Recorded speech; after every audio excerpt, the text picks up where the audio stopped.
நீளமானவரின் மறுவில் இருக்கிறவன் சர்வல்லோடு தங்குவான். நான் கத்திரனுக்கு நீரை அடைக்கணும் என் கோட்டை என் தேவன் நான் நம்பிக்கை செய்கிறேன். அவர் உன்னை வேடனுடைய கண்ணிக்கும் பாழாக்கும் கொள்ள நோய்க்கும் தப்பிப்பார்.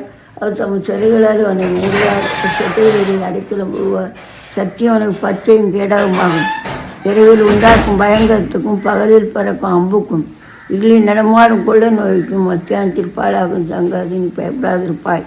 உன் பக்கத்தில் 1000 பேரும் வலது வைத்து 14,000 பேர் வந்தால் அது உன்னை அணுகாது. உன் கண்களால் மாத்திரம் நீ அதை பார்த்து துன்மார்க்கருக்கு வரும் பலனை காண்பாய்.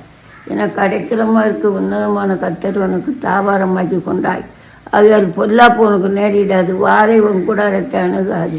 உன் வழியிலெல்லாம் உன்னை காக்கும்படி உனக்காக தம்முடைய தூதர்களை கட்டளிடுவார். உன் பாதம் கடலில் இடராத வழிக்கு அவர் தங்கள் கைகளில் ஏந்தி கொள்ளுவார்கள்.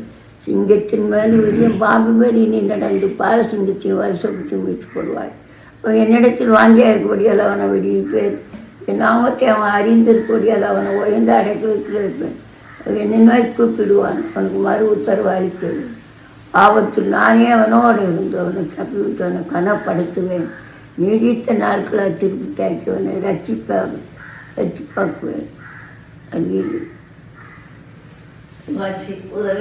ஸோ ஃப்ரெண்ட்ஸ், இது யாருன்னு பார்த்தீங்கன்னா இது வந்து என்னோட பூட்டி.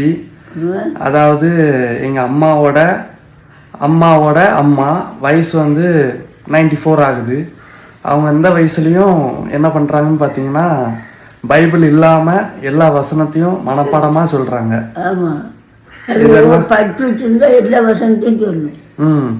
இதெல்லாம் நம்மளால் முடியாது.